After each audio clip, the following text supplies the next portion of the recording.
Hello everyone, this is Preet and welcome back to my YouTube channel. देखिए guys, हम लोग chapter number 4 carbon and it's compounds complete देख चुके हैं। आज के वीडियो में हम लोग स्टार्ट करने जा रहे हैं चैप्टर नंबर 4 के इंडेक्स क्वेश्चंस जो आपके टॉपिक वाइज चलते हैं। जैसे एक टॉपिक कंप्लीट हुआ, नेक्स्ट इंडेक्स क्वेश्चंस आते हैं। तो फर्स्ट ऑफ ऑल जो इंडेक्स क्वेश्चन है, question number 1, what would be the electron dot structure of carbon dioxide which is the formula CO2। आपको कार्बन डाइऑक्साइड की इलेक्ट्रॉन डॉट स्ट्रक्चर बतानी है जिसका फॉर्मूला है CO2। तो इलेक्ट्रॉन डॉट स्ट्रक्चर बताने से पहले इस फॉर्मूले की तरफ ध्यान देते हैं। ये फॉर्मूला जो है CO2, इस CO2 के अंदर एक है कार्बन और दो मोलिक्यूल्स है ऑक्सीजन के, यानी कि यहाँ पर जो स्ट्रक्चर्स बनेंगी वो किनके बीच में बनेगी, एक कार्बन और दो ऑक्सीजन। देन उसके बाद में कार्बन, सबसे पहले हम चलते हैं कार्बन का जो एटॉमिक नंबर है वो गाइस कितना है, 6 एटॉमिक नंबर है। इट मींस इसका कॉन्फ़िगरेशन कितना होगा, इलेक्ट्रॉनिक कॉन्फ़िगरेशन इसका होगा 2-4। ओके, तो इसके आउटर शेल में जो नंबर ऑफ इलेक्ट्रॉन्स है वो कितने हैं, 4 है। तो जब नंबर ऑफ इलेक्ट्रॉन अगर 4 है तो हमने पढ़ा था ना इस चैप्टर में कि इसको अपना ऑक्टेट कंप्लीट करने के लिए, अपनी स्टेबिलिटी कंप्लीट करने के लिए इसको 4 इलेक्ट्रॉन की नीड होती है। तो ये 4 इलेक्ट्रॉन्स ना तो ये डोनेट करता है और ना ये गैन करता है। उन जो 4 इलेक्ट्रॉन्स इसको चाहिए होते हैं ना, तो उनके लिए ये अपने पास में जो 4 इलेक्ट्रॉन्स है उनकी ये क्या करता है, शेयरिंग करता है। और कौन सा बॉन्ड बनाता है, कोवैलेंट बॉन्ड बनाता है। ठीक है, बना लिया। उसके बाद में चलते हैं ऑक्सीजन की तरफ। ठीक है, तो ऑक्सीजन का जो एटॉमिक नंबर होता है वो होता है हमारा 8। तो ऑक्सीजन का एटॉमिक नंबर 8, तो उसका इलेक्ट्रॉनिक कॉन्फ़िगरेशन कितना हो गया, 2-6। इट मींस आउटर शेल में उसके इलेक्ट्रॉन्स कितने हैं, 6। तो ऑक्सीजन को अपना ऑक्टेट कंप्लीट करने के लिए कितने इलेक्ट्रॉन्स चाहिए, 2 इलेक्ट्रॉन्स। ऑक्टेट मींस 8 इलेक्ट्रॉन होने चाहिए आउटर शेल में, और ऑक्सीजन के पास में होते कितने हैं, 6 इलेक्ट्रॉन्स। तो वो क्या करेगा, वो भी इलेक्ट्रॉन शेयरिंग करेगा। तो अब देखते हैं कि इलेक्ट्रॉन शेयरिंग करके और किस तरीके से इलेक्ट्रॉन डॉट स्ट्रक्चर बनती है कार्बन डाइऑक्साइड की। तो लिख लीजिए पहले। तो यहां तक देखिए बच्चों, फर्स्ट ऑफ ऑल आप लोग लिखने का तरीका इस तरीके से होगा, एटॉमिक नंबर ऑफ कार्बन कितना है, 6, इलेक्ट्रॉनिक कॉन्फ़िगरेशन होगा 2-4, एटॉमिक नंबर ऑफ ऑक्सीजन कितना है, 8, इलेक्ट्रॉनिक कॉन्फ़िगरेशन कितना होगा, 2-6। इसके जो आउटर शेलर्स में इलेक्ट्रॉन कितने होते हैं, 4। ऑक्सीजन के आउटर शेल में इलेक्ट्रॉन 6। देन लिख दीजिए ऑक्सीजन कितने आपके पास में, 2 है ना, तो बीच में कार्बन आ गया, एक इस तरफ ऑक्सीजन, एक इस तरफ ऑक्सीजन। ऑक्सीजन के पास में कितने इलेक्ट्रॉन्स है, 6, चाहिए कितने, 2। तो ये क्या करेगा, और कार्बन के पास में भी कितने हैं, 4, इसको चाहिए 4।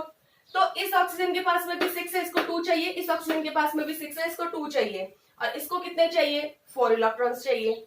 अब ये क्या करेगा, एक पेयर ऑफ इलेक्ट्रॉन जो है वो तो ले लेगा, यहां से शेयर कर देगा, यानी कि ये जो 1 पेयर है इलेक्ट्रॉन्स का, मतलब 2 इलेक्ट्रॉन्स जो है वो बीच में रख देगा, और ये अपने 2 इलेक्ट्रॉन्स यहाँ बीच में रख देगा।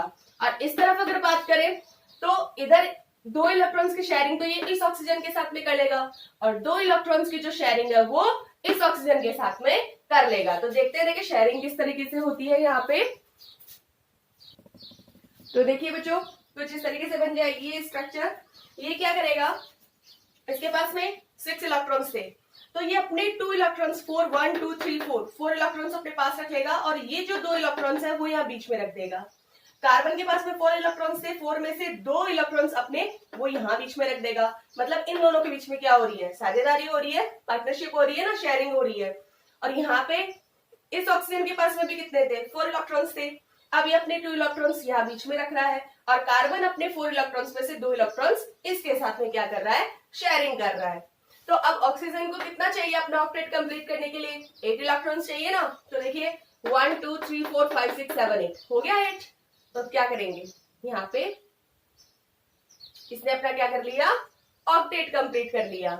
इस ऑक्सीजन को 1 2 3 4 5 6 7 8, तो ये देखिए इसने अपना क्या कर लिया, ऑक्टेट कंप्लीट कर लिया। ठीक है, इधर 1 2 3 4 5 6 7 8, ये कार्बन अपना क्या कर लेगा, ऑक्टेट कंप्लीट कर लेगा। तो इस तरीके से कार्बन जो है दोनों तरफ के ऑक्सीजन के साथ में इलेक्ट्रॉन शेयरिंग करेगा और क्या बना लेगा, इलेक्ट्रॉन डॉट स्ट्रक्चर। तो CO2 की इलेक्ट्रॉन डॉट स्ट्रक्चर इस तरीके से होती है, ठीक है। अब एक बात और बच्चों, यहाँ पे कौन सा बॉन्ड बनेगा, सिंगल बनेगा, डबल बनेगा या ट्रिपल बनेगा। तो देखिए यहाँ पे कितने इलेक्ट्रॉन की जो है शेयरिंग चल रही है, कितने इलेक्ट्रॉन्स है बीच में, 4, यानी कि कितने पैर है, 2 पैर ऑफ इलेक्ट्रॉन्स, ठीक है। और यहाँ पे इस कार्बन और ऑक्सीजन के बीच में भी 2 पैर ऑफ इलेक्ट्रॉन। तो जहां पर 2 पैर ऑफ इलेक्ट्रॉन्स की शेयरिंग चलती है वहां पर जो आपका बॉन्ड बनता है वो कौन सा बॉन्ड बनता है, डबल बॉन्ड बनता है, ठीक है। तो यहाँ पर आप क्या लिख सकते हैं, इन दोनों के बीच में कौन सा बॉन्ड बन रहा है, O double bond C double bond O। तो CO2 के अगर बॉन्ड की बात करें तो इस तरीके से बनता है और ये आपकी इलेक्ट्रॉन डॉट स्ट्रक्चर, ठीक है। तो यहां तक आप लोग स्क्रीनशॉट ले लीजिए। नेक्स्ट देखते हैं इसी पेज का जो क्वेश्चन नंबर 2 है उसे। नेक्स्ट क्वेश्चन नंबर 2 देखिए बच्चों, what would be the electron dot structure of A molecule of sulphur which is made up of 8 atoms of sulphur. आपको सल्फर के मॉलिक्यूल की इलेक्ट्रॉन डॉट स्ट्रक्चर बनानी है जो सल्फर के 8 एटम से मिलकर बना हुआ है, यानी कि यहाँ पर आपको जो है इलेक्ट्रॉन डॉट स्ट्रक्चर बनानी है 8 एटम्स वाले सल्फर की, यानी कि आपको सिर्फ सल्फर की नहीं बनानी है, आपको इसकी इलेक्ट्रॉन डॉट स्ट्रक्चर बनानी है S8, यानी कि ऐसा सल्फर जिसके अंदर एटम कितने हैं, 8 एटम्स है, ठीक है। तो फर्स्ट ऑफ ऑल बच्चों आपको पता होना चाहिए कि जो सल्फर है उसका एटॉमिक नंबर होता है कितना, 16। तो अगर 16 होगा तो इसकी आउटर शेल में इलेक्ट्रॉन्स कितने होंगे, ये पता करने के लिए आपको कॉन्फ़िगरेशन पता होना चाहिए। कॉन्फ़िगरेशन किस तरीके से होगा, फर्स्ट जो क्लास है उसके अंदर कितने होंगे, फर्स्ट शेल में इलेक्ट्रॉन्स जो होंगे 2 इलेक्ट्रॉन्स, सेकंड में कितने होते हैं 8 और 2 10, बचे कितने 6। तो इसकी जो आउटर शेल है, जो इसकी थर्ड वाली शेल है उसके अंदर कितने इलेक्ट्रॉन्स होंगे 6, यानी कि सल्फर को अपना ऑक्टेट कंप्लीट करने के लिए कितने इलेक्ट्रॉन्स चाहिए, 2 इलेक्ट्रॉन्स चाहिए। तो ये किस तरीके से अपने उन 2 इलेक्ट्रॉन्स को लेता है, कैसे इलेक्ट्रॉन्स शेयरिंग करता है वो देखते हैं यहाँ पे।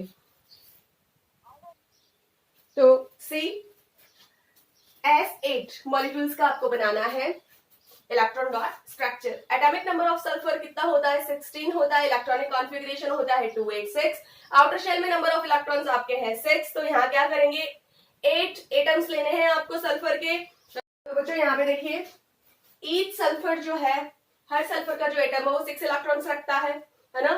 तो ये सल्फर क्या करेगा, अपने 2 इलेक्ट्रॉन्स को इसके साथ में शेयर कर देगा और अपने 2 इलेक्ट्रॉन्स की शेयरिंग इसके साथ में कर देगा। ये सल्फर अपने 2 इलेक्ट्रॉन्स की शेयरिंग इसके साथ में कर देगा और 2 इलेक्ट्रॉन्स की शेयरिंग इस सल्फर के साथ कर देगा। ये सल्फर अपने 2 इलेक्ट्रॉन्स की शेयरिंग इसके साथ कर देगा और ये अपना इसके साथ कर देगा।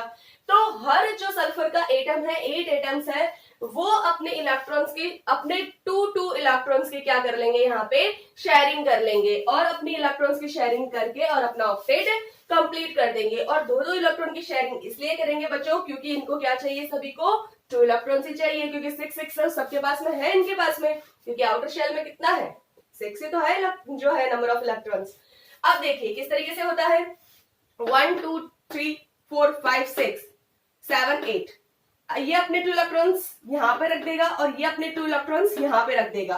तो क्या होगा, इन दोनों के बीच में क्या हो जाएगी, शेयरिंग हो जाएगी ना, 2 पेयर्स ऑफ इलेक्ट्रॉन्स की शेयरिंग हो जाएगी, क्योंकि ये अपने 2 इलेक्ट्रॉन्स बीच में रखेगा और ये अपने 2 इलेक्ट्रॉन्स बीच में रखेगा, तभी तो इन दोनों के बीच में शेयरिंग हो पाएगी ना। तो अब क्या होगा, देखिए ये करेगा तो इस तरीके से, अब इसके पास में कितने इलेक्ट्रॉन हो गए, 1 2 3 4 5 6 7 8 हो गए। अब ये जो सल्फर है इन दोनों के बीच में भी क्या हो रहा है, शेयरिंग हो रहा है ना। तो 1 2 3 4 5 6 और ये 7 8, क्योंकि इसने अपने क्या रख दिए, इलेक्ट्रॉन्स बीच में रख दिए ना। तो देखिए यहां तक ये शेयरिंग हो गई। अब वापस 1 2 3 4 5 6, ये इस सल्फर के भी 2 इलेक्ट्रॉन्स। तो यहां पर देखिए, सॉरी ये वाले नहीं, ये जो सल्फर है इसके 2 इलेक्ट्रॉन्स और इस सल्फर के 2 इलेक्ट्रॉन्स, इनकी क्या हो गई, पेयरिंग हो गई। तो यहां से होगा ऐसे, हो गया शेयरिंग, 1 2 3 4 5 6 और इस सल्फर के अब 2 इलेक्ट्रॉन्स, इनके बीच में शेयरिंग हो गई, 8 इलेक्ट्रॉन्स हो गए। 1 2 3 4 5 6, अब ये इन दोनों के बीच में बॉन्डिंग हो जाएगी। तो यहाँ पे देखिए हो रहा है ना ऑक्टेट कंप्लीट। अब यहाँ पे 1 2 3 4 5 6 और 2 इलेक्ट्रॉन इसके, इस सल्फर के, तो ये अपना ऑक्टेट कंप्लीट कर रहा है। नेक्स्ट 1 2 3 4 5 6 और इस सल्फर के 2 कितने हो गए? 8 इलेक्ट्रॉन्स हो गए। तो इस तरीके से ये जो स्ट्रक्चर बनती है वो कैसी है? रिंग स्ट्रक्चर है। और यहाँ पे आप देख पा रहे होंगे कि इन्होंने सबने अपना ऑक्टेट जो है वो क्या कर लिया है? कंप्लीट कर लिया है। देखिए जैसे इस पूरे की बात करते हैं यहाँ पर इलेक्ट्रॉन डॉट स्ट्रक्चर की, तो इस सल्फर की बात करें 1 2 3 4 5 6 7 8, इसकी 1 2 3 4 5 6 7 8। इस तरीके से सभी ने अपना ऑक्टेट कंप्लीट कर लिया और सभी जो एटम्स है वो स्टेबल हो गए। तो ये है रिंग स्ट्रक्चर। अब एक बात और बच्चों, ये तो हमें क्वेश्चन ने बोला है, क्वेश्चन की डिमांड है कि हमें इलेक्ट्रोड स्ट्रक्चर रिंग लाइक बनानी है। वैसे जो सल्फर की जो स्ट्रक्चर बनेगी बच्चों वो हमेशा कैसी होती है? ये जो S8 की जो स्ट्रक्चर है वो क्राउन शेप में होती है। क्राउन समझते हो ना, ताज, उस तरीके से होती है। तो आप ये शेप भी एक बार देख लीजिए। तो देखिए बच्चों इस तरह की एक जो है क्राउन शेप बनती है इस मॉलिक्यूल की। तो आप लोग स्क्रीनशॉट ले लीजिए इसका। नेक्स्ट इस पेज पे बच्चों 1 और 2 दो ही क्वेश्चंस है। नेक्स्ट पेज पे हम लोग क्वेश्चन देखते हैं। Next question, how many structural isomers can you draw of pentane? आप पेंटेन के कितने स्ट्रक्चरल आइसोमर्स ड्रॉ कर सकते हैं? तो इसका आंसर कुछ इस तरीके से होता है। फर्स्ट ऑफ ऑल आपको पता होना चाहिए कि आइसोमर्स क्या होते हैं। तो आइसोमर्स होते हैं बच्चों ऐसे कंपाउंड जिनके केमिकल फॉर्मूलाज तो सेम होते हैं बट स्ट्रक्चरल फॉर्मूलाज उनके डिफरेंट डिफरेंट होते हैं। मतलब जैसे अगर हम बात करें पेंटेन की, तो पेंटेन का केमिकल फॉर्मूला क्या है? C5H12, यही है ना पेंटेन का फॉर्मूला। तो इसके जब हम स्ट्रक्चर अलग अलग तरीके से बन सकते हैं लेकिन इसका केमिकल फॉर्मूला चेंजेस नहीं होगा। कार्बन के उतने ही एटम्स होने हैं, जितने भी आइसोमर्स बने कार्बन के उतने ही एटम्स बनेंगे, हाइड्रोजन के उतने ही एटम्स बनेंगे चाहे कितने भी आइसोमर्स बने।